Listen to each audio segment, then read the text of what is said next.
Sa mga tensyon sa China, ipinakalat ng Pilipinas ang pinakamalakas na higanteng barkong pandigma ng Amerika.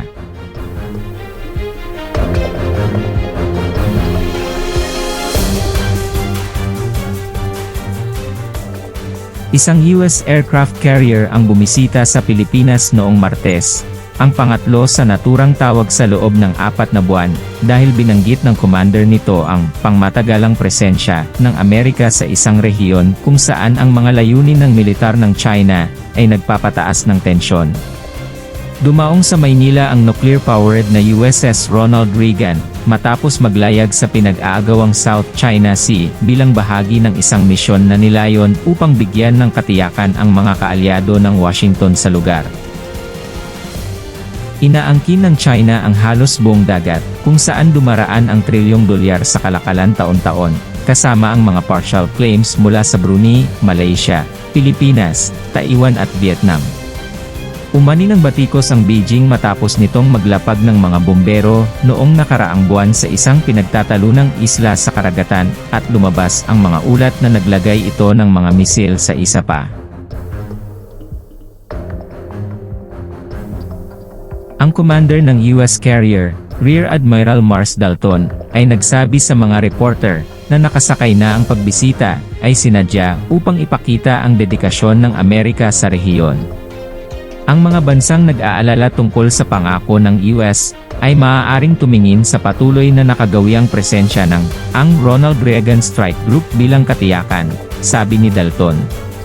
Kami ay nagpatakbo ng mga puwersa ng hukbong dagat sa Pasipiko sa loob ng 7 dekada, at iyon ay isang pangmatagalang presensya, at isang matibay na misyon, na hindi nagbago at hindi ito magbabago.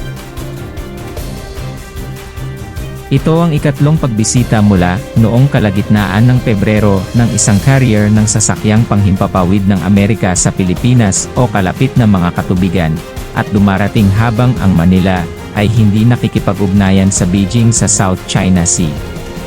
Freedom of navigation, habang nanalo ang Pilipinas sa isang mahalagang desisyon noong 2016 na laban sa pag-aangkin ng China sa daluyan ng tubig, pinili ni Pangulong Marcos Jr. na isantabi ito upang ligawan ang pamumuhunan at kalakalan ng China.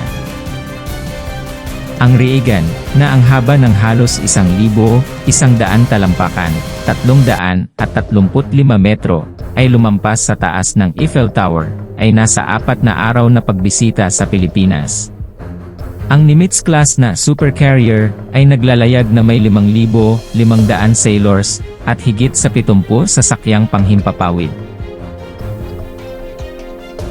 Ang presensya ng US Navy sa rehiyon ay isang pagbaluktot ng kalamnan ng militar ng Amerika na sinabi ni Dalton na nilayon upang isulong ang pagsunod sa isang internasyonal na kaayusan na nakabatay sa mga panuntunan.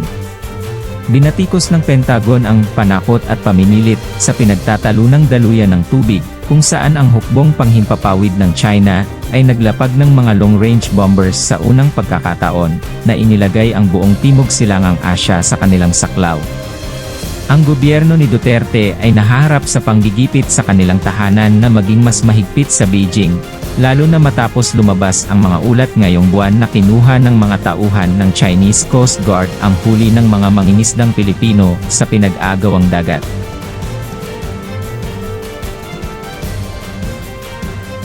Sinabi ng Manila na nakikipagtulungan ito ng malapit sa China, at nagrerehistro ng mga protesta, ngunit tahimik upang maiwasan ang komprontasyon. Pana-panahong nagsasagawa ang US Navy ng mga operasyong kalayaan sa pag-navigate sa South China Sea, kung saan ito naglalayag malapit sa mga tampok na isla na itinayo ng Beijing sa mga pasilidad ng militar upang ipakita na tinatanggihan nito ang anumang pag-aangkin ng teritoryo. Bahagi ng Reagan Strike Group ang guided missile cruiser na anti-ETAM, na kasama ng isang destroyer, ay nagsagawa ng Freedom of Navigation Patrol noong nakaraang buwan na ikinagalit ng Beijing. Sinabi ni Dalton noong Martes na ang mga aksyon ng China ay hindi humadlang sa US na maglayag sa internasyonal na karagatan. Ang United States Navy ay regular na nagsasagawa ng mga patrols At patuloy naming isasagawa ang mga iyon, anya.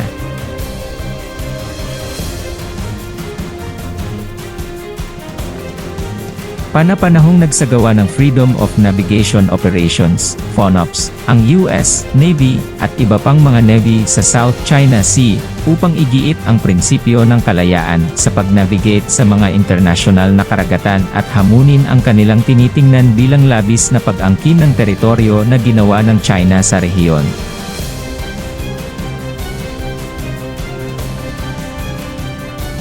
Ang mga operasyong ito karaniwang nagsasangkot ng paglalayag o paglipad ng mga aset ng militar sa loob ng isang tiyak na distansya ng mga pinagtatalunang tampok o mga isla na inaangkin ng China, upang ipakita na ang mga lugar na ito ay mga internasyonal na tubig o airspace.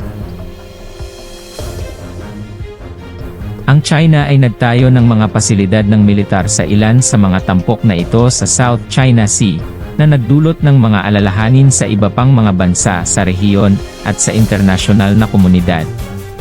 Ang mga FONOP na ito ay isinasagawa upang hamunin ang mga pag-aangkin sa dagat ng China at palakasin ang ideya na ang mga bansa ay may karapatan na malayang mag-navigate sa mga internasyonal na tubig at airspace.